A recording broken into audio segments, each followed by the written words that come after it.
Hi, I'm Marina Sirtis, and you're going boldly with Beyond Trek podcast. This is Beyond Trek Podcast, your source for Star Trek on social media and around the web. I'm Big J. I'm Watney. And I'm Dag, the Trivia Master. You can find us on Facebook at Beyond Trek Podcast and on Twitter at Beyond Trek Pod.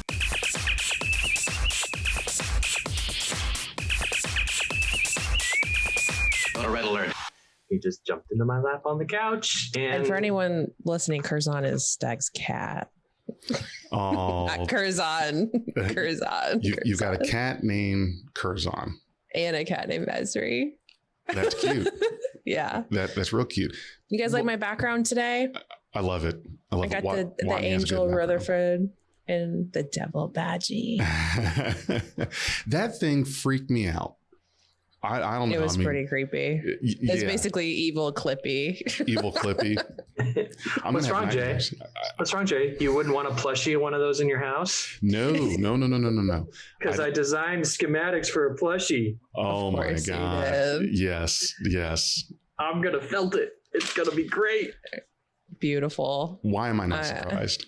I wouldn't mind a BADGEY plushie. Yeah. I'll He's sell cute. them on Etsy. I don't know. I thought BADGEY was pretty cute, but just because they made him so sympathetic, like during the chase. Anyway, we'll talk about that later. Would have been fine. Welcome to Beyond Trek Podcast, dear listeners. I'm Watney. I'm Dag. Shit. I'm Big J. We almost had, I think we had 2 or 3 intros in a row that we didn't mess up. Like I literally was looking at Dag thinking, okay, he's going to talk. And I think we were both doing that. And soon both of us, same time. Shit. You know, do you know, actually, this is okay because anybody who knows me from the DSO just knows that I'm on mute all the time. And everybody has to remind me to stop being on mute. It's true. Dag is true. mute, the king of mute. It's tradition. Sorry, I was on mute. Yeah. And we're talking about episode 6 of season 1 of Lower Decks, Terminal Provocations. This was, I actually really, really loved this episode. It was a nice, I don't know. I didn't really like the episode 5 too much, Cupid's Air and Arrow. But Terminal Provocations was really well put together and really well produced and really well written and very entertaining. So I thought the same, and we'll talk about it. We'll mention it if it happens. But there was a really cool guest star voice in this episode. Oh, okay. Yes. I didn't get that, but when we get there, we'll cover it. Cool. I didn't hear anything. I should have probably, but yeah, Big J, what do you think? This one I liked. I think that there was probably more that was packed into the prior episode, and I think that I'm trying not to get into a bad habit of expecting so many references and so forth on this show, because I think that at some point it's going to just be its own thing. I think it's great how it's going a little heavy on it now, because it's like, really grabbing you and pulling you in. But just in regards to this episode, I would have to give it a thumbs up on that. And of course, we'll dig in more about it as we talk. But yeah, still that thing just freaked me out. Yeah, evil combat. Yeah, BADGEY. Yeah. Also, for just to start, I know we usually say this midway through our episodes, but if you're listening to us on anchor.fm or anywhere you can find us syndicated online in audio format, we actually have a YouTube, and we discuss things on camera with each other with a lovely slideshow of the episode by Dag himself. So check us out on YouTube so you can actually see us talking together. And we do a lot of references to the stuff that we're seing on the screen, and we try our best to say what we're looking at. To describe what we're looking at, so that our audio only folks can understand, okay, well, what in the hell are they talking about? Yeah, and but sometimes the show's so pretty, you just have to say it. It's very pretty. And this is something I forgot to bring up, we could have mentioned, is that for those of you listening only but want to see the video, it's the same thing. So if you're hearing us and you think, okay, about an hour in, what were they all laughing at and so forth, then you go to the video on YouTube and it's the same thing. It's that time code, mark it down, go look. Yeah. It's awesome. Come check us out. Also, September 8th. Oh yeah, Star Trek Day. Star Trek Day. Star Trek Day. A few days Lots ago. of panels. Yep. Yeah. Star Trek is now officially 54 years old. Wow, 54. Mm. And what was that first episode, September 8th, 1966? Cage? The Man Trap. Dags got it. It was the Man Trap. Yes, The Cage was filmed and screened for CBS audiences, but actually did not air in the U.S. until the late 1980s. Mm-hmm. Huh. The footage from The Cage was used in the only TNG TOS two-parter, The Menagerie, which was a mid-first season episode. Interesting. I didn't know that. Yep. Yeah, no, it's pretty cool and weird and strange that's. The Cage is such a relevant part of Star Trek's history now. It's referenced in Discovery even. And yes. To think back on the fandom and go, wait, this didn't air till like 20 something years after it was filmed? What the heck? Right. Go find it. Yeah, the original series was wonky. A little bit. Just how the chronological aspect of it, but well, it was how it was aired was messed up because they aired the third episode that was produced, which was the Man Trap, and then they just that first half of the season they jumped around a little bit. So Where No Man Has Gone Before, which was the pilot, the second pilot, which was the one with William Shatner in it, I believe was the third or fourth to air. So, yeah, it's messed up. But yeah, hey, early Star Trek had a lot of weird things about it because it was like nothing had ever been done like it. So, the cultural zeitgeist around it was like just absorbing this like universe that these characters lived in and trying to understand it. So, I was putting it else into context. Like I started watching Babylon 5, and in doing so, I go into the Babylon wiki and I start reading about the history of Babylon 5. And Babylon 5 came out a year after DS9, so 1994. And I was reading things about it, and reviewers and critiquers were talking about at the time, saying that finally there's another franchise that can break into the sci-fi on television role that Star Trek has owned for almost 30 years. And I'm like, I didn't even think about that. Like there was barely any sci-fi on television before TNG just kind of like cracked open the door. You had some Doctor Who, you had some other Battlestar Galactica. Then Star Wars happened. Star Wars, but that was on theater. But still it was in the media, the cultural media. Right. And the article was like exclusively about sci-fi on TV. And so there, you had a little bit of Knight Rider, but nothing had the appeal of Star Trek until B5 came out. And I'm just like, that's a really cool legacy to have. Yes. Yeah. I've never watched Babylon 5. I probably should. Bruce Boxleitner this winter. Yeah, but this isn't a Babylon 5 podcast. This is a Star Trek podcast. Yeah. If it was a Babylon 5 podcast, Murph's 33 would be here. Yes, yeah. Yes, he would. Our beloved Murphs. Okay, are we ready to get in? We're ready. Let's do it. The episode because we have a lot to talk about today. Are we doing our spoiler alert? Yeah, Dag, take it away. Spoiler alert! Spoiler alert! Spoiler alert! Everything that you see and hear from this point on is going to be a nasty spoiler for the episode. So if you haven't seen it yet, too bad. I'll watch it, then come back and hang out. So we open up with a basically like a hissing sound as the ship is flying through space, which I thought was hilarious.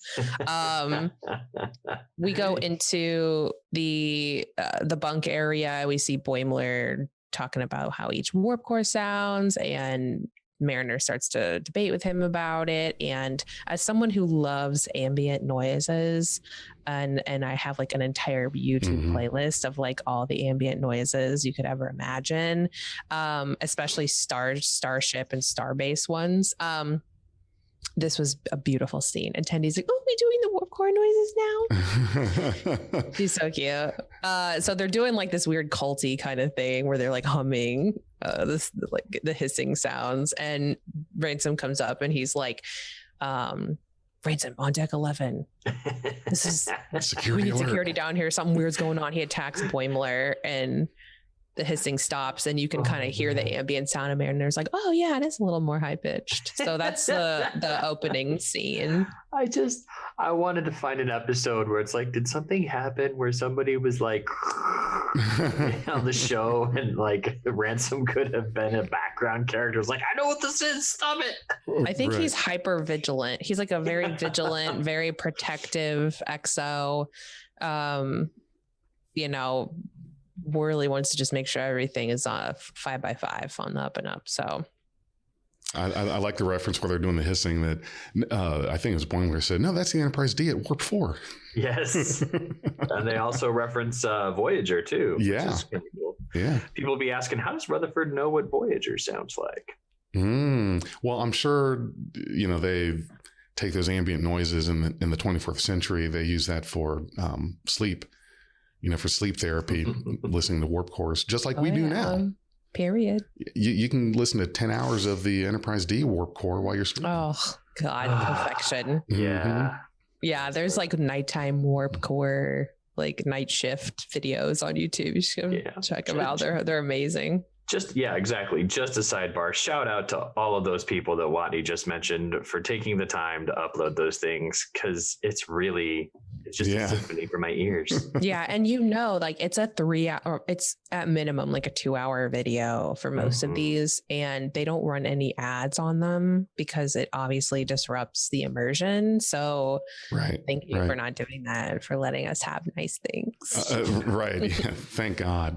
Yeah.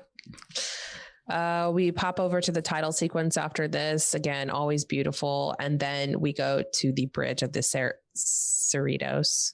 Like a burrito. Shax is giving us a log here. Stardate 57663.9. They're in a standoff with Drukmani scavengers who are claiming salvage on Starfleet, 100-year-old Starfleet cargo. Shax is like, I want to fire, and she's pulling a Worf on him, basically. Yeah, Worf gets shut down every time he wants to shoot something. Yeah, and the Drukmani are like, we found it, it's ours, all of it is ours. And she's like, no, we can offer you a finder's reward for it. And the guy's like, no. So they start tractor beaming it, and then she's like, well, I want to activate our tractor beam. And look at this shot. It's beautiful. It's beautiful to me. Just them fighting over it. Yeah, Tractor beam, it's a tug of war, basically. Yeah. Just an extension of your body, almost in space, as you're like pulling. It's like, no, I want it. No, I want it. Yeah. I love the expression of dissatisfaction here on the bridge with you've got the chief engineer, the captain, Shax, and Ransom, and they're all just like, I'm not impressed.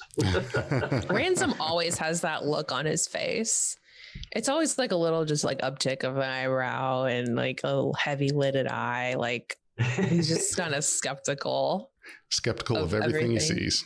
Yeah, he's gonna go with what the captain wants, but at some point in this episode he does kind of break and he's like, we should fire. But anyway, and chief engineer is wholesome as always. Look at him.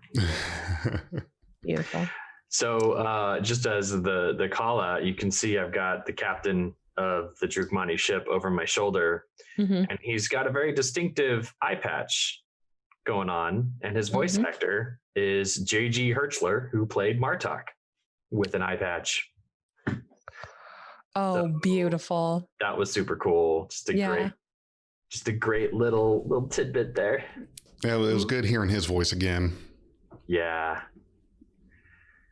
I think I was in the kitchen and I was making something and I stopped and I was like, oh, it's him. Yeah. Quick, write that down.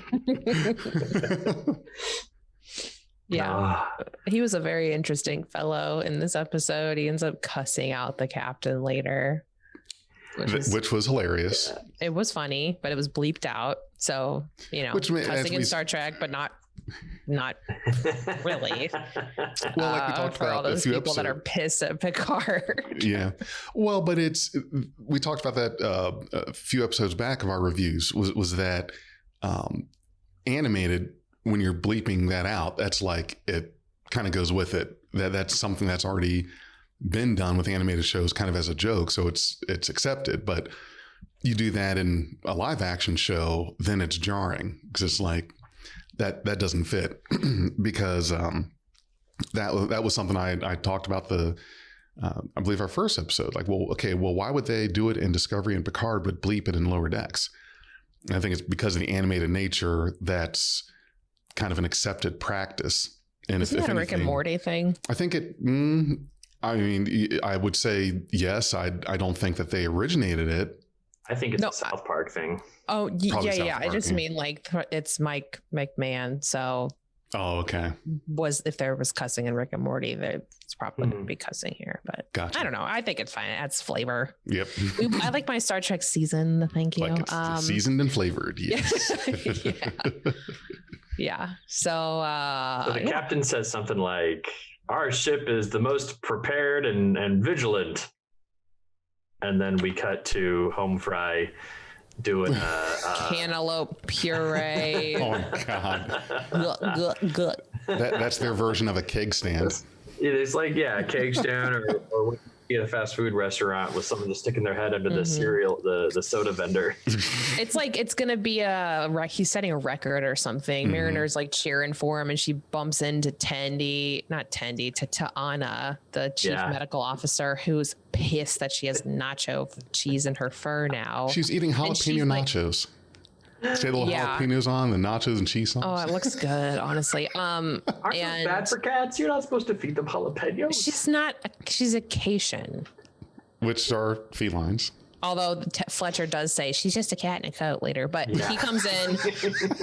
So Tana's like, "I've heard about you, Mariner. Why don't you go work on Starbase 80?" And then like there's a, and then some guy in the background's like, "Damn, Starbase 80." I love and that. she's like, "You didn't have to bring that into it." She's like, and Fletcher steps in and he's like, "Hey, here's a warm towel, doctor, and how about some fresh nachos?" And she's like, "Thanks, at least someone respects rank around here." Fletcher then consoles. He saves the day here.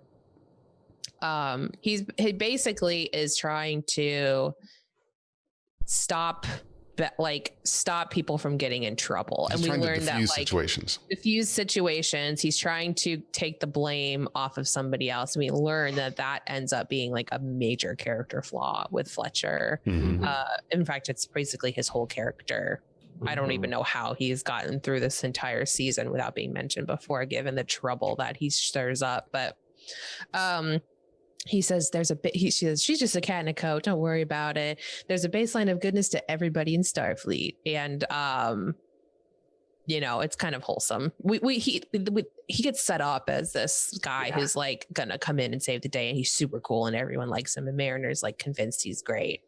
And Boimler apparently went to the academy with him or something. So, yeah.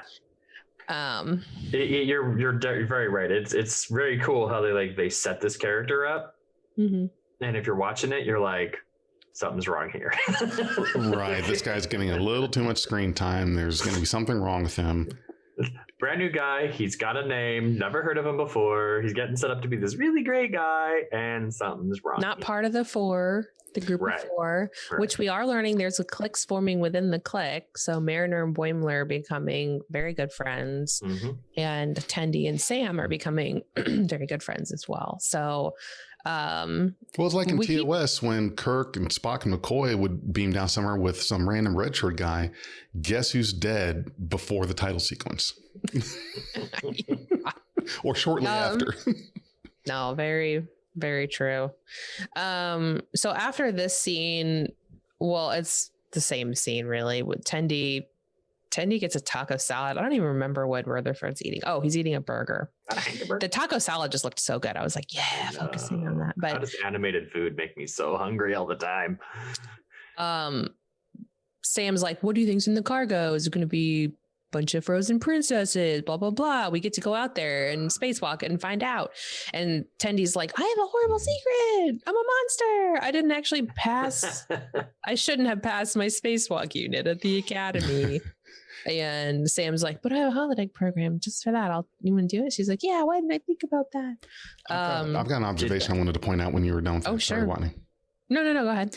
I just want to say how much I appreciate that in these cafeteria, well, I know it's not cafeteria, but where they're eatery scenes, that they are eating food that we can relate to. That was something that I think we've talked about several times before in regards to certain things or acts or behaviors that seem like they would be out of place for the 24th century. However, when you're talking about making something relatable to today's audience, in TNG and in DS9 and Voyager, people were usually always eating these made up, futuristic, whatever kind of stuff.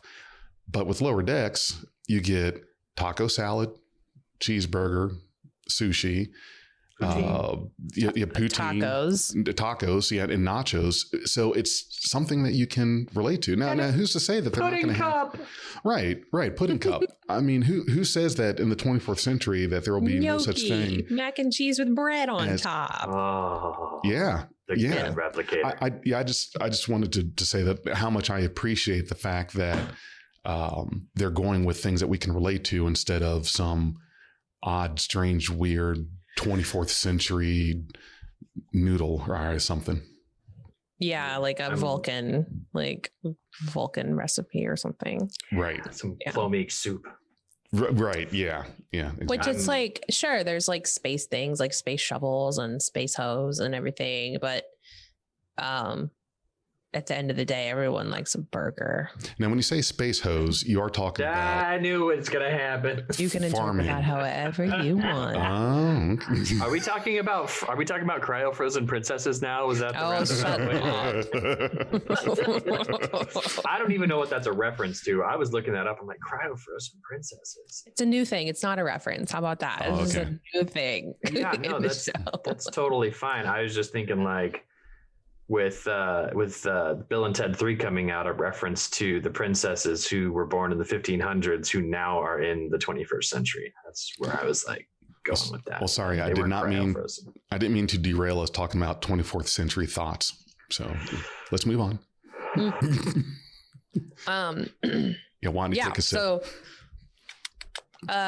So we go down to the corridors with Mariner, Boimler, and Fletcher, and they're basically reworking the isolinear cores that basically control systems on the ship.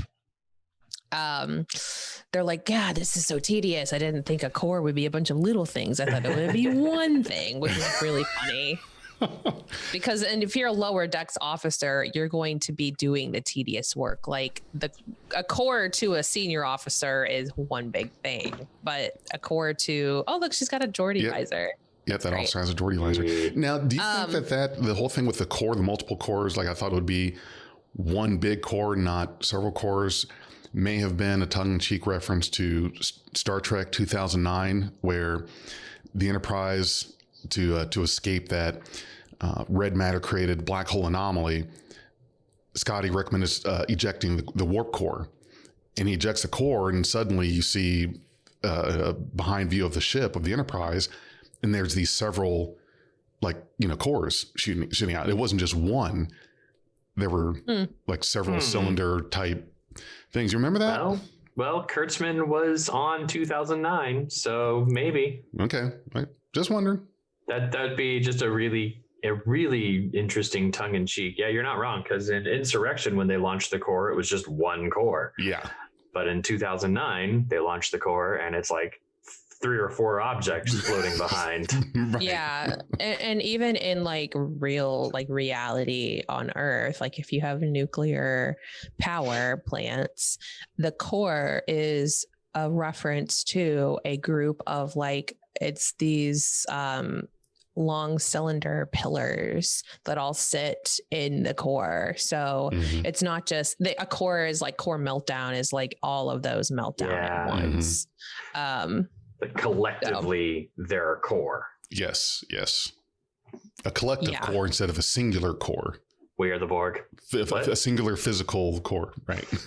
Yeah. So I think it's kind of cool. It's like, yeah, these are parts in a whole. Yep. So I know that we're gonna move forward here and talk about for a sec, but I wanted to call back to the holodeck stuff that Rutherford brings up when he's talking to Tendi at the bar, because he mentions all of these holodeck references. He references Einstein, Cyrano de Bergerac, Da Vinci, Sigmund Freud, Sherlock Holmes, Robin Hood, Stephen Hawking, and Socrates. And with the exception of one of these, and dubiously a second one, these are all holodeck characters that have been referenced in the past. Yeah.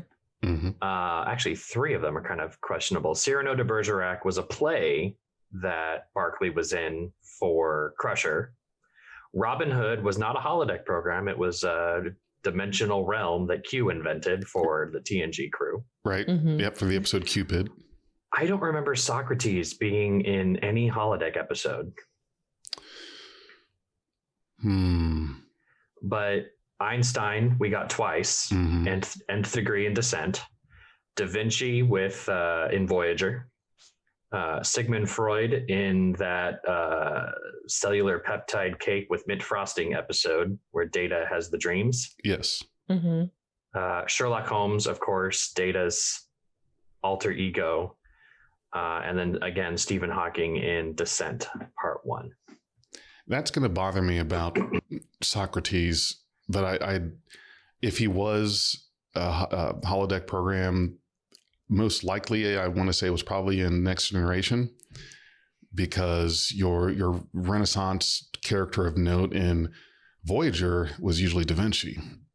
So. Excuse me. So yeah, I can't play Socrates. Yeah, I feel like I'd remember, but it's cool because not everything has to be a reference. Well, like Socrates was basically a figment of like Plato's imagination, wasn't he? Or was that a different philosopher? Like Socrates to us is like a real person that existed, but we really only see him referenced in Plato's work as someone he talks to bounce ideas off of. He's not an actual like historical person, other than the fact that he exists as a character in Plato's philosophical works. I was not prepared to discuss ancient philosophy. I'm sorry to bring it up, but that might be a reference maybe to that. I don't know. Like, unless listeners, I could be having a smooth brain moment. Please let me know if I'm thinking of a different philosopher. I'm having an Avengers Endgame moment going, wait, Bill and Ted was bullshit? Right. Yeah, sorry. I don't mean to blow your mind or anything. Although I do have some information later that I think it's very interesting and kind of nerd out about when we get into the holodeck. So okay, cool. And I think that's a good segue to go into the holodeck. Yeah. So Tendi and Sam step into the holodeck, and Rutherford's like training beta 3.5 or something, 2.5. I don't know. So we get to meet BADGEY, who is basically the Clippy, which Clippy, for maybe Gen Zers, is Clippy was a late 90s, early 2000s little paperclip character that Microsoft Office had as like an assistant, basically a virtual assistant within Microsoft Word to help guide you through using Word. So and Clippy is like very memey. He was like one of the very first memes, I think. So yeah. He was like the mascot, I would say, for Microsoft Office for a while. But BADGEY is a version of Clippy, basically a virtual tutor. It doesn't have enough processing power allocated to him to do all the good stuff. Yeah. He's like, what do you want to do? He's basically like the UI for the program that Sam is coding. Right. So, and Sam Rutherford coded this himself. We load up basically a galactic view in space where he's going to teach Tendi how to spacewalk. And Sam mentions that it wasn't too hard. It's mostly a hobby, but the gravitational waves were tricky. And I want to talk about gravitational waves for a second. Oh, okay. So gravitational waves are created when something massive happens in the universe. We know gravitational waves to be caused by things like two black holes merging together. And when this happens, the gravity around and inside black holes is so severely different from elsewhere that when two black holes collide, it creates this huge wave throughout the universe. And like billions of years ago, two black holes collided. We know that this happened, and it went through galaxy after galaxy, and eventually 50,000 years ago, when humans were starting to walk upright, it entered the Milky Way galaxy. This wave did. And about 30 years ago, 100 years ago, Einstein predicted that these types of waves existed. Mm-hmm. And 30 years ago, humans decided we're going to build basically the most sensitive flashlight to be able to detect this. So in two locations on the planet, there are these observatories called LIGO, which stands for Laser Interferometer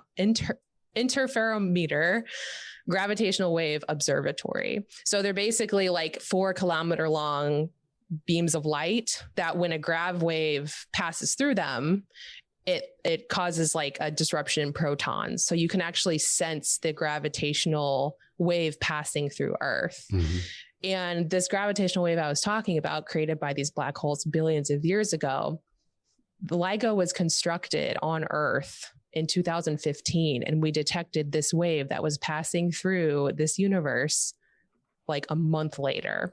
Oh, wow. Yeah. Isn't that bonkers? Like while dinosaurs like rose and fell and humans started to walk, this wave was coming towards Earth. And then we evolved just to the point where we could start to detect these things. And then it passed Earth like a month later. Isn't that nuts? That's insane. Just thinking of that is just... Anytime I think about how massive the universe is and everything else, it's just, I have this existential crisis. Like it's impossibly, it's impossibly large. Like you hear that just in this galaxy alone, there's billions of stars. I can't put my head around. That. And the force of this wave created was more powerful than all the stars in the universe combined. Jesus. But by the time it got to Earth, it was so diluted that it's called LIGO. Only these facilities could detect it. And it was like the minute shifting of protons. And you can look it up. It sounds like a bloop. Yep. Like on a frequency. It's like amazing to me.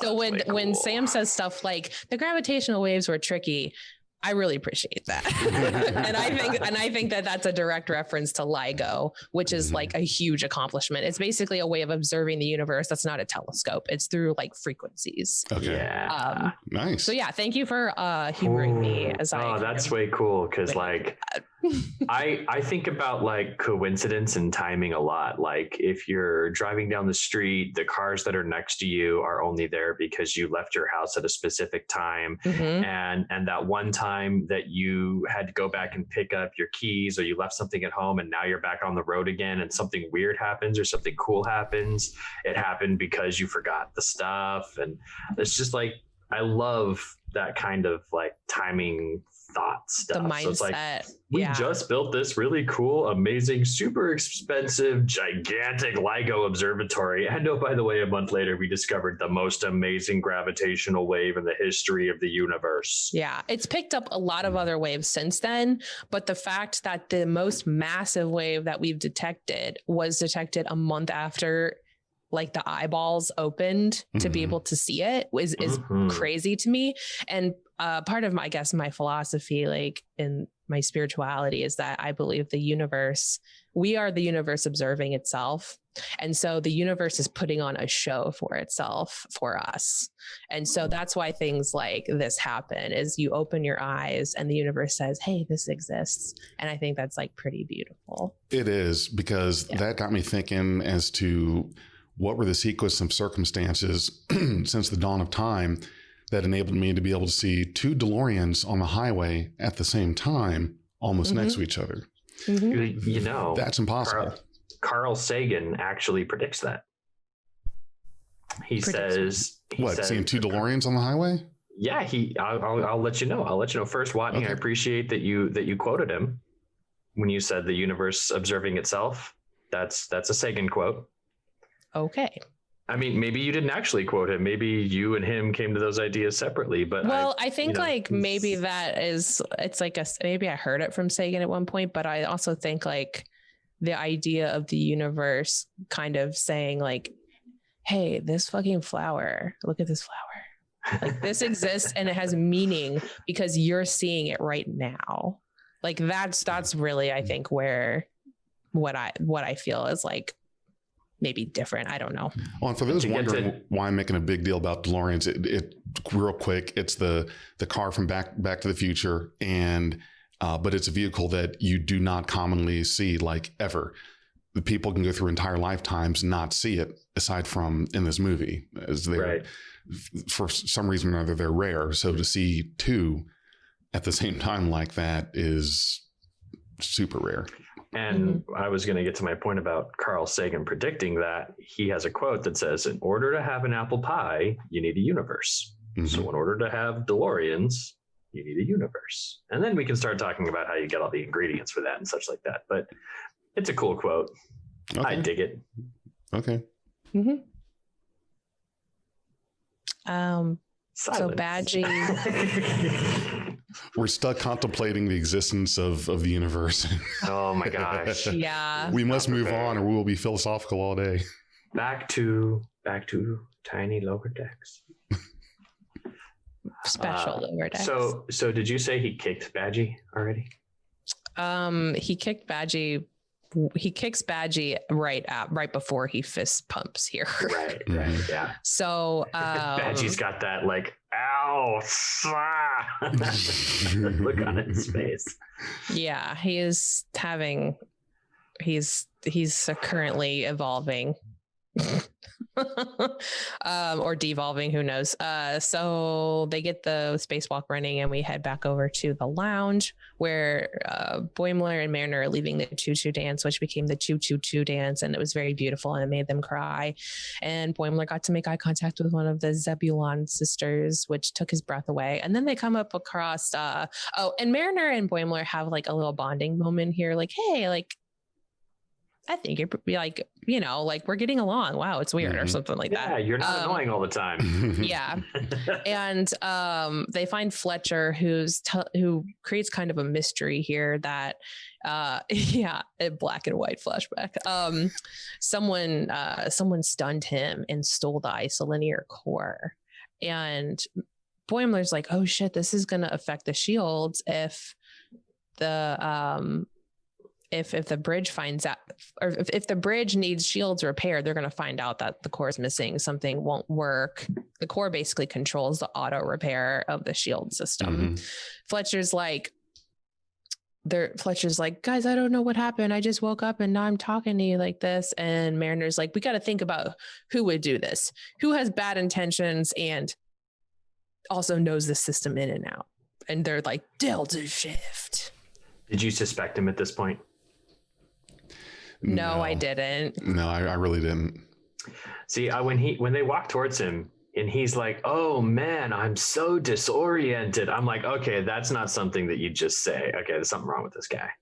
That's my brain keyed on that. Okay. But you were already suspicious. I was already suspicious when he did that. And I was like, man, this is a little too, his words are like, man, I'm so disoriented. And now I'm talking to you. And it's like, well, yeah. Bad writing, or he's trying too hard. I've been with trying too hard. He at this point I thought a Q did it. No, I'm kidding. Q.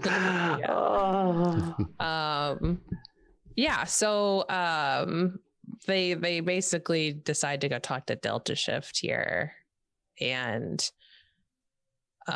Fletcher's freaking out. And then they're like, who could have done this? Delta Shift. So we get our second reference to Delta Shift here from Lower Decks, and we learn why they reference them, because they go up to them and they're like, oh, look who it is. Shouldn't you be doing this and this and this? They go to the bunks and they Man, there's a lot of Mariner walks in, Arthur fisting. She's angry. Wasn't she always angry? Maybe not. Oh, that dude has an eye patch. I just noticed that. That's cool. Yeah. So Delta Shift is giving them shit, and Mariner's like, trust me, I don't like us being awake at the same time either. It feels wrong, but we need to figure out who did this. And they're like, are you accusing us of assaulting Fletcher? And Fletcher's like, tell us where the core is, or Mariner's gonna bleep your bleep off. I can only assume I have no idea. Rip your nose off or something. No, I'm kidding. So mad. He's very emotionally unstable. Like, look at Boimler and they're like embarrassed. Mariner in the background of this shot. You've got in the foreground, you've got Delta Shift members, and then very prominently you have Fletcher, who's just angry. And then in his back, sort of faded in the background, you've got Boimler and Mariner, who are both have like super worried. You are over woeing it. And I kind of appreciate that, in consistence with what we're talking about, how they were like bonding before this all happened and being like, oh, you're not as annoying, and oh yeah, it's cool not to be like mad at you all the time. That they're just sort of unified in their emotional response to what's happening here. Yeah. I did think there's something out of place with how Fletcher was acting. He got real aggressive, real angry pretty quickly. Like, it was someone at this that's point got a guilty conscience. Yeah, at this point I did start to think like, this isn't right. Like they're going in circles a little bit. And so he rips his shirt, or pulls his shirt, which is apparently the universal sign that don't open your flap. Don't open your flap. Yeah. And then Delta's just like, what are you talking about? We were at the choo-choo dance with you. I cried too, and I saw you crying. Wow, you totally were there. I like how opening the flap of the Starfleet uniform is your sign of we're about to throw down. You want to go? Yeah, time to square up. Square up. Well, it's not like you guys can be like, I'll meet you outside, because outside's death. Yeah. You can't just leave the starship for a fight. Yeah. Let's take this to the holodeck. It's pretty cute. So they're like, well, if you guys were there, it can't be you, Fletcher. What else do you remember? And he's doing this like like finger pointy thing. I don't think maybe it was like, but he's like, I don't know. I don't remember. Yeah. When you're like, hey, buddy, I see what you're doing. Yeah. This is a really cool scene because they're down talking about this whole ordeal about the core, and then the ship shakes. And as the ship shakes, we go to the bridge. It's a great segue. Freeman's like, these guys are lucky I'm so ethical and considerate. They keep throwing cargo into the shields, and Shaxs is like, something's wrong with the shields. The power systems are fucking up or something. Like the shields are down to like they're 50% or something like that. They shouldn't be falling this fast. Yeah. Man. You get some great external views. Exteriors. And you know what's really weird is the nacelles all look like lightsabers to me. Oh, they do. All the nacelles floating around. I'm just like, ooh, lightsaber. Oh, the cargo nacelles or something. Yeah, when they're just like, there's some cool ones that are floating around in the. Okay, that was ship. What was the ship number? NCC 502. Correct. NCC 502. Do we know what ship that is? Is that a ship we know of? It is not a classification that I found in Memory Alpha. It's only referenced in this episode, NCC 502, but it is a Antares type spaceship that was presented in the original series remastered episode, The Ultimate Computer. It was also featured in a couple of animated episodes. So we do know what ship it is. Well, not the particular designation, but the class. Okay. The class, but not that ship. Right. Well, I don't know what NCC 502 was, but the Antares style freighter was in those episodes. We have it's a freighter. Charlie X, Court Martial, The Ultimate Computer, and then last seen in the animated series episode, More Trouble, More Tribbles. It would be like seeing the NCC 1704 and knowing that it was one of the Constitution classes, like the Enterprise, but not what exactly that ship was called. Right. So something is wrong with the shields and the power systems, and then we shift back over to the holodeck. I do like how Freeman is like calling out the like priorities of Starfleet. I need to be ethical, I need to be secure, and then she just goes through them very expositionally. They don't have weapons, which is weird. Lightsabers. Yeah. We're just going to throw space garbage at you. Right. So back to the holodeck. Yeah. Tendi and Sam start to have issues with BADGEY at this point. The safety protocols fail.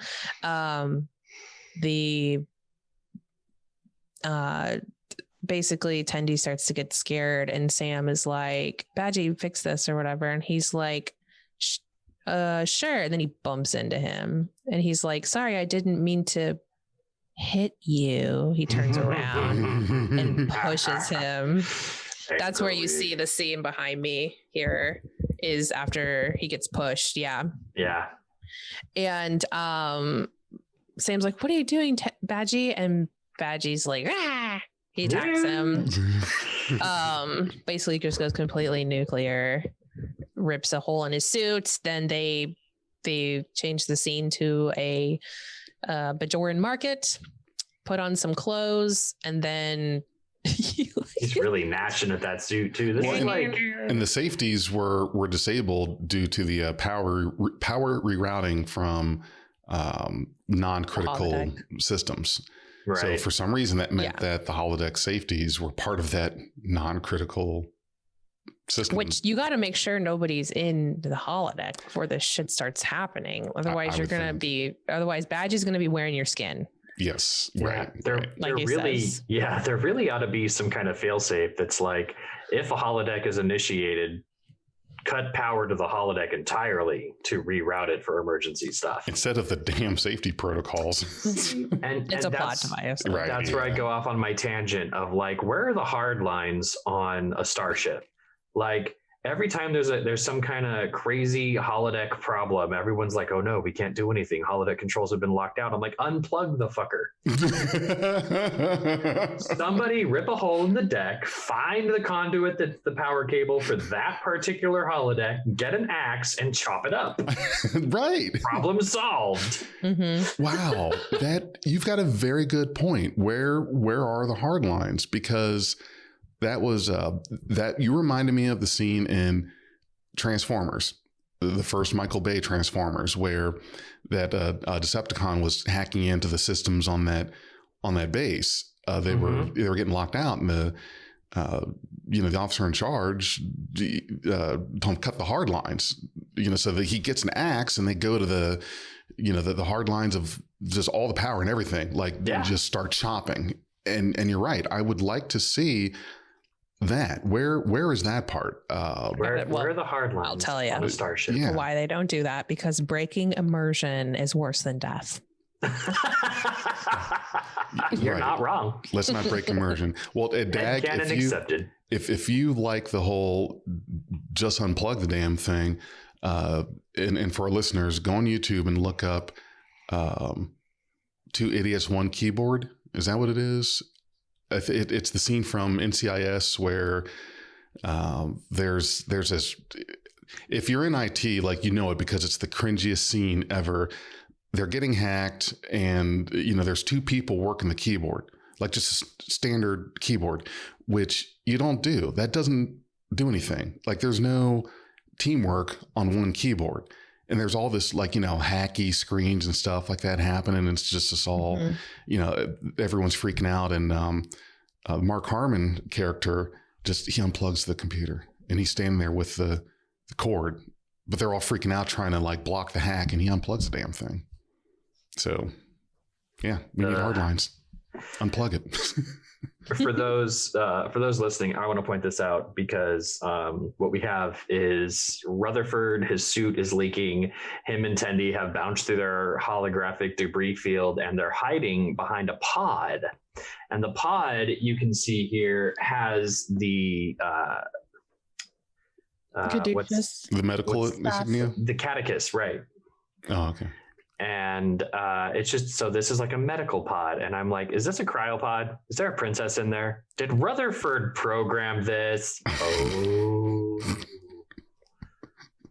This is a really weird holodeck program. Yeah, it's really weird, but at least Tendi learned how to spacewalk.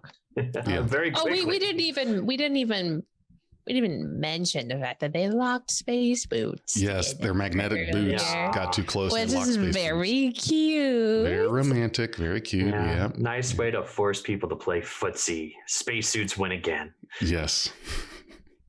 Yeah, not the crippling fear of a death by Clippy around them or anything. So when he's talking to Tendi back at the bar, and he's like, all you have to do is what was it? Float and magnet, float and magnet, yes. Float and magnet. Yeah. It reminded me of, if anybody has seen Spider-Man Into the Spider-Verse, when alternate dimension Peter Parker is trying to teach Miles how to do a web swing, and he's like, all right, it's really, really simple, and they're in a similar crisis situations.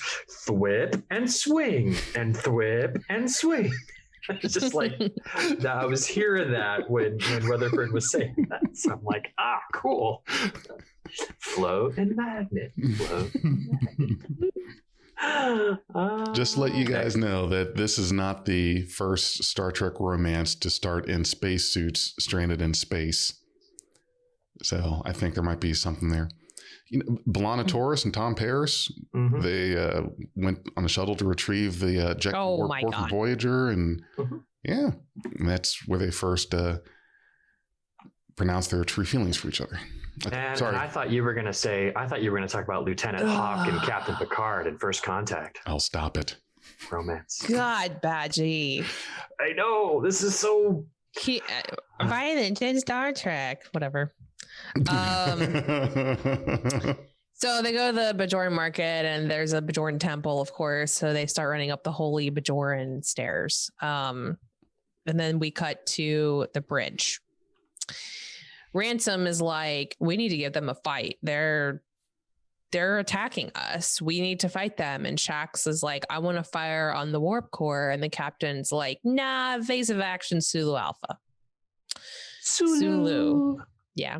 So Shax again is very much like Worf in this episode, and Ta'ana's doing double time up on the behind Shax and the on the control panels up there. So that's so Captain's cool. like, we're not gonna fight him. We're not gonna fight you. The Dormani,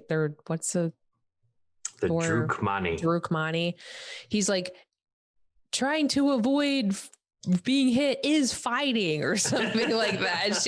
She's like, we can talk this out, and he's like, fuck you. I wonder how long Hertzler has been waiting to swear on Star Trek. Yeah, that's all he had to do for this one. He didn't have to do 3 hours of makeup in the chair. He just had to show up to a voice box. Oh, we get to see the Trill. Yeah, the Trill that didn't care about the diagnostic on the door. So they do the lean, they do the shake and lean again. They keep getting basically assaulted by cargo. We jump down to the hallway once again with Fletcher, and they're trying to discover they're trying to figure out who is on the ship that could have done this. And Fletcher's like, you have to go tell the captain or something that this happened. And Boimler's like, I'm not going to go to the captain without proof that there's an intruder. So we need to do a scan of the ship. Mm-hmm. And so they go to the bunks to grab their tricorders and begin the scan. And we come to see that the core that's missing is under a sheet under Fletcher's bed. Because the sheet is going to hide that. Aliens.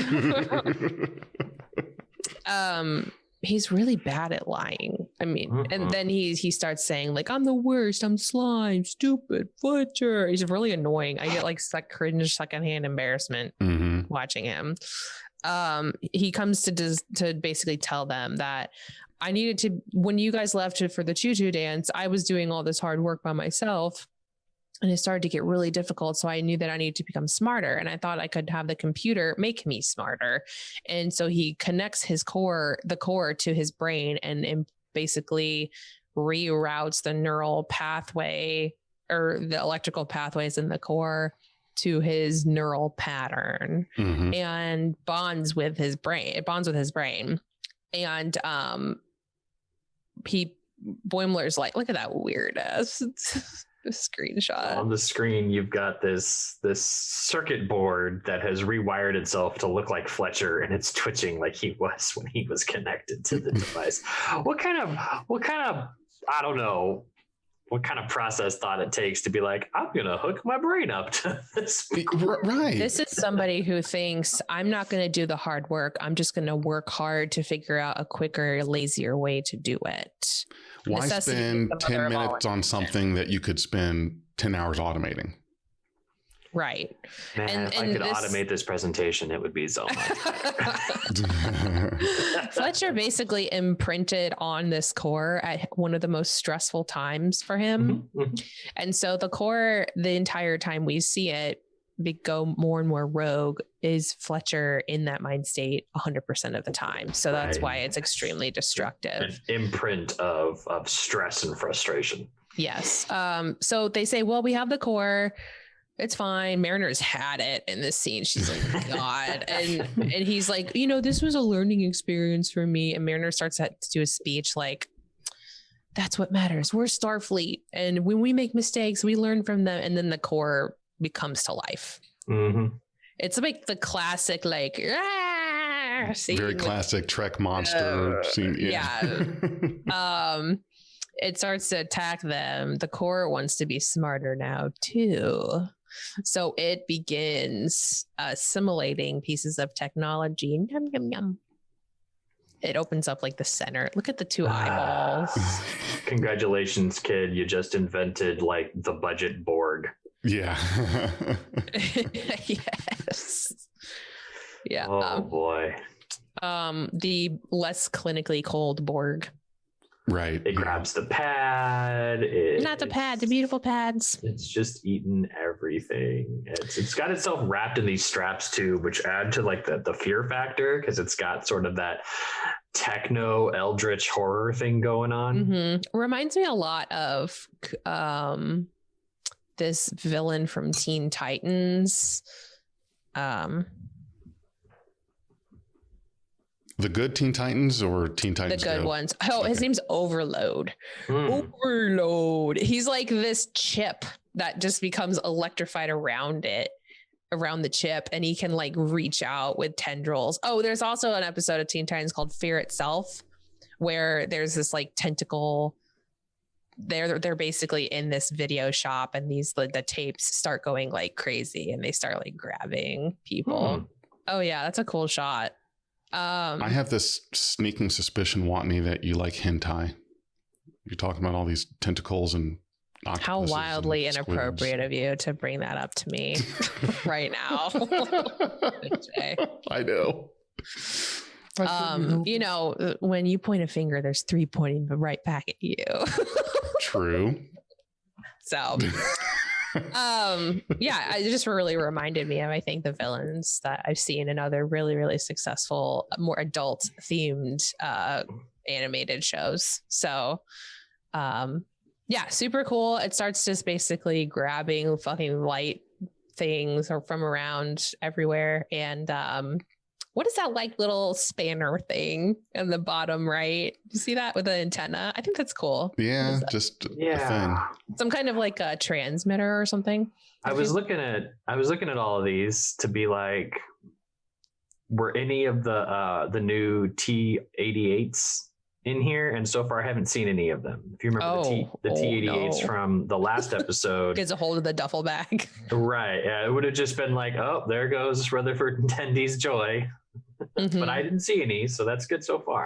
Yeah. That tool that you're pointing out, though, looks somewhat familiar. I think that was on some.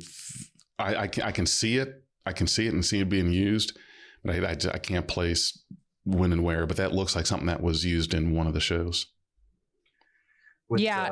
It's cool and purple, glowy. I thought it was some kind of like thing to scan isolinear chips that I recalled. I think that's what I recall seeing it being used for, but it looks vaguely familiar. I don't know. So over here, you've got your new metric and imperial wrench. That's what that is.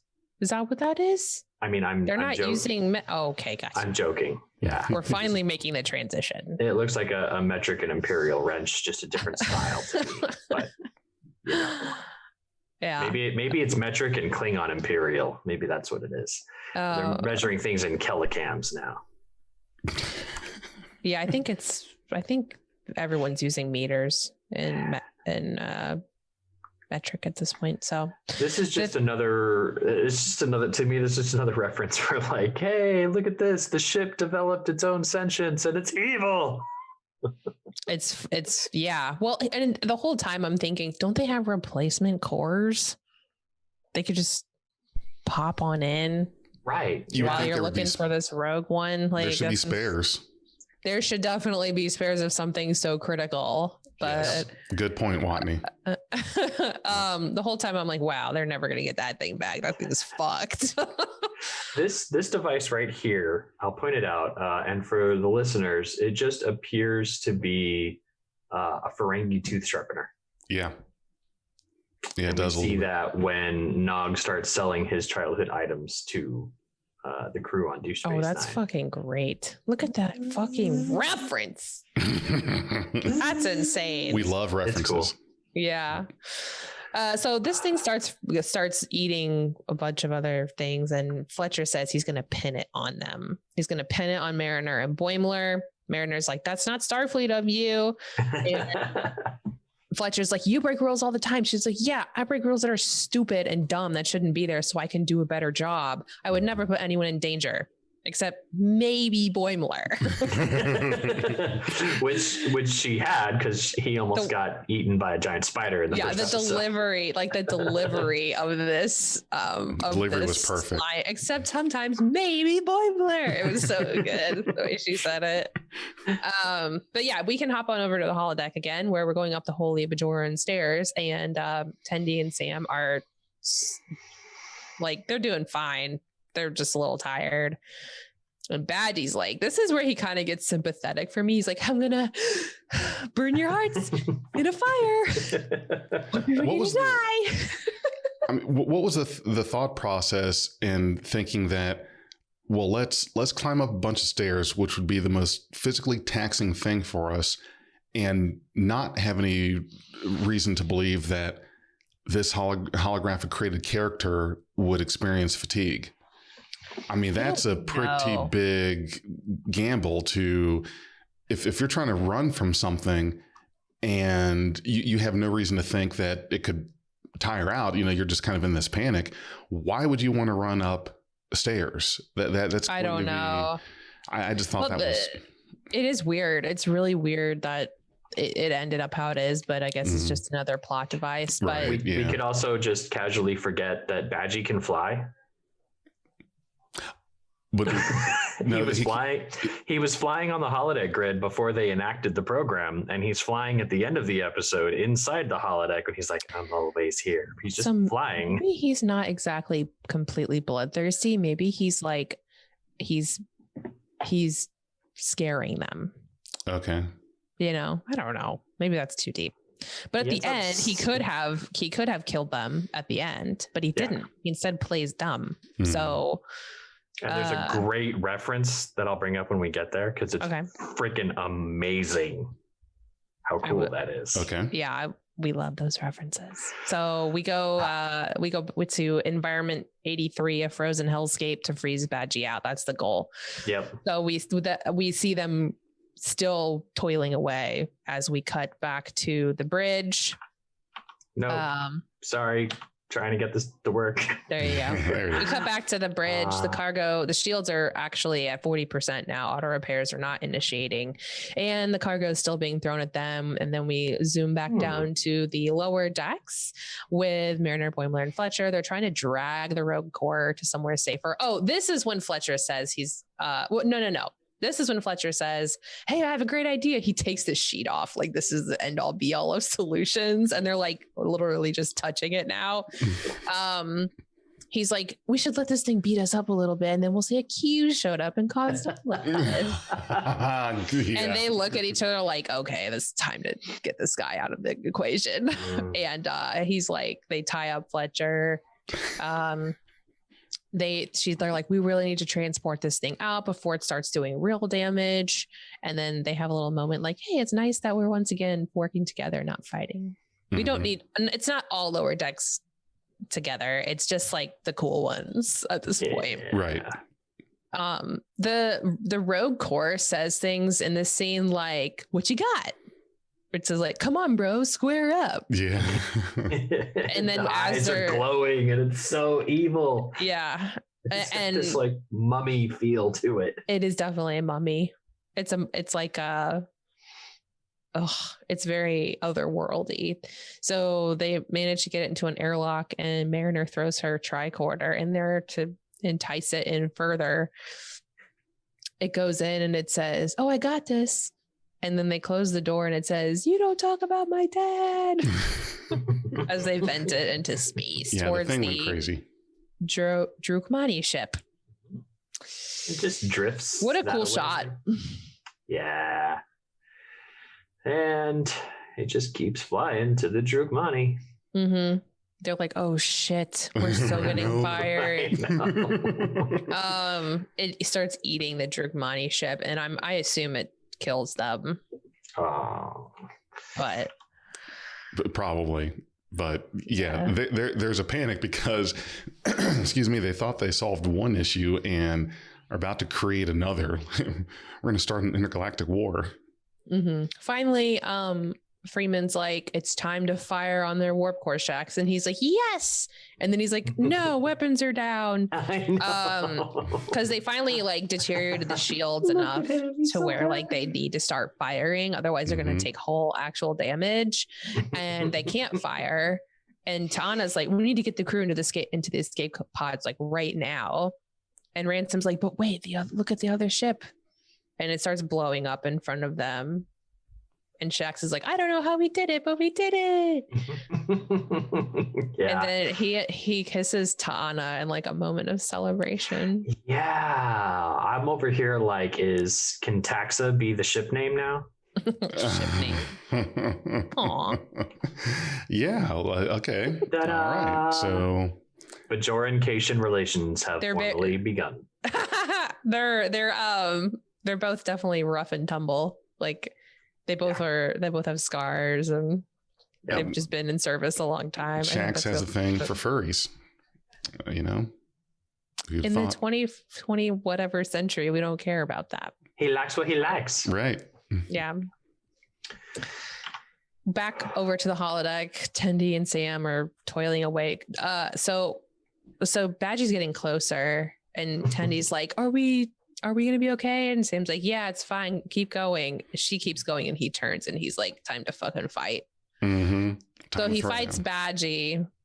The whole time BADGEY's saying like, "I'm going to slit your little green friend's throat and take a bath in her blood." Look at double hammer fist. Damn. Yes. Yeah. Classic. Oof. Wow. What a screenshot. That's a hell of a right hook. Yeah. With another. It was a good fight. he grabs a frozen icicle or an icicle and starts. It's like horror music is playing as he's like slashing at him. He gets Sam on his back and actually stabs him. Yeah. And he keeps calling him father. Like, you can't hurt me, father, unless it's with your disappointment. And then for some reason, the simulation works as intended and BADGEY begins to freeze. Yeah.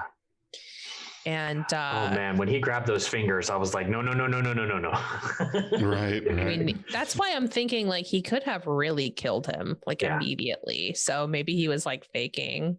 He did stab him in the shoulder with an ice pick. Yeah, but it's not lethal. It's not like he rips a guy's head off in the Bajoran market. True. Okay. But he twists his fucking neck, which I thought was hilarious. That was so damn funny. All right. So right before he twists his neck, there's a little zoom out scene. BADGEY says diplomatic immunity. That is a Lethal Weapon 2 reference. Yes. At the conclusion of Lethal Weapon 2, the villain shoots Riggs a bunch, and Murtaugh gets to him, and he's like aiming his gun at the bad guy, and the bad guy holds up his diplomatic credentials, and he's like, diplomatic immunity.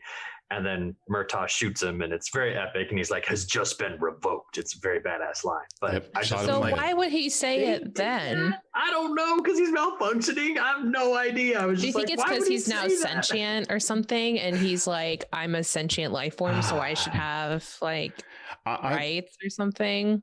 I think it is a total meta reference. Yeah. Okay. I think now that we are getting references just for the fun references. It doesn't have to fit, because you're right. There is absolutely no reason he would say that beyond the writers saying, oh, right. Hey, this would be funny if he yelled diplomatic immunity. Because you're right. Diplomatic immunity. Lethal Weapon 2 reference. And then he breaks him, like, has just been revoked. You know? You'd think that they would like replicate some warm clothes for themselves at the start of all this, but I don't know.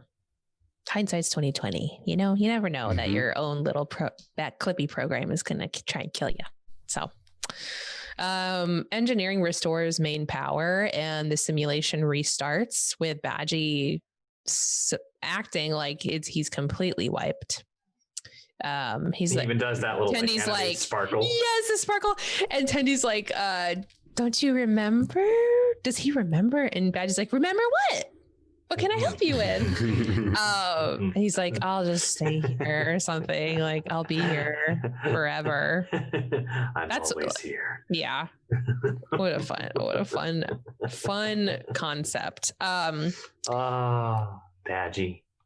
Mariner and releases Fletcher as Ransom arrives. He's like, my wrists are chafed, and she's like, good. Now shut up. And he's like,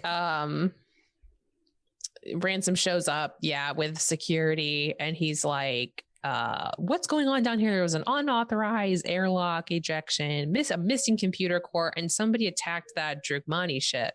And you guys better have a fucking good answer for this. And Mariner steps up. She's like, oh, I'll tell you exactly what happened. And in true Mariner form, she gets him promoted, knowing full well he'll be transferred off the ship. I wanna just talk about the security people that he has here before we go forward with the promotion. Yeah. Okay. If you at the bottom of the screenshot, the bottom right, there's an alien there who has some crests with some spots on them. Yep. Mm-hmm. And a user on Twitter pointed out that is an Antaran, last seen in the Enterprise episode The Breach. They were villainized by the Denobulans in the mid 19th century. The Denobulans started a war with them and then totally demonized them. And so this was an interesting way to just show that they're still around. They're part of Starfleet now. And again, just another way, in my opinion, of saying we grow beyond our worst times. Right. Yep. Great callback. Yeah. He gets promoted, transferred to the Titan. They give him all the credit. Like, yep, nope, he did it. Yeah, we were just here to clean up the mess, but they wanted to get him off the ship. And of course, Titan, great reference to the ship that Captain Riker took command of after Star Trek Nemesis. Mm-hmm. So that's apparently that's Boimler's dream job. And once again, someone gets promoted that's not him for fucking up. Yes. Yep. And he's like, he had to get promoted. And Mariner's like, he's Earth's problem now. 6 days later. Or no, he's the Titan's problem. Right, and then 6 days later, he calls them like, I emptied trash into the warp core. I got literally fired. Is there any way you guys could put in a good word for me to come back to the Cerritos? And they're like, no, it's a Q. Q's here. We can't hear you. You're breaking up, basically. And Mariner's like, he's Earth's problem now. Yep. And Boimler says that she's very Starfleet. She's like super Starfleet. And she's like, oh, thanks, Boim Boim. And then she's like, by the way, I stole the keys to the captain's yacht. And it's got a little furry on it, a little tribble on it. It's got a tribble keychain. But did you notice the live long and prosper? No. Where? In the screenshot that's coming up, just brought it back, but they do a little like, hey, we're cool, and they have a little live long and prosper on their chest right here. Yeah. So yeah, on the screen it's Boimler like and Mariner. They're like, yeah. Is that how you do gang signs now in the 24th century? You do the live long and prosper? And just... it'd be a Vulcan gang sign. It's a Vulcan gang sign. Whoa. No gang signs, please. No, peace. I love peace. I'd be out of a job with peace. Iron Man. I like how the key to the captain's yacht is an isolinear chip. Yes. It's not like a real key. You just put the chip in and it unlocks the captain's yacht. It's really funny to me that there's an actual key to unlock it, as though your com badge doesn't have all your credentials in it that you wear everywhere. Mm-hmm. And like we learned in the second episode or maybe even in the first episode with the Trill on the date, that like the doorway should say who is where at what time. But anyway, it's a plot device. Yeah. I like the extended notion here that Mariner stole her mom's car keys. Yes. Oh, you're 100% right. Yeah.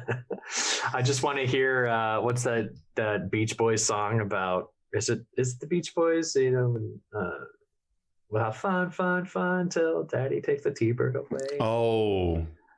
So yeah, yes. The Cerritos Captain Jot is now a T-bird. Headcanon accepted. That's in my head now. Yeah.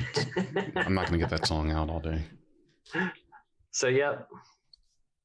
We get a really pretty shot at the Cerritos. That's so pretty. Mm-hmm. Beautiful ship. And that's it. And she warps away. That's the end of the episode of episode 6, season 1 of Lower Decks.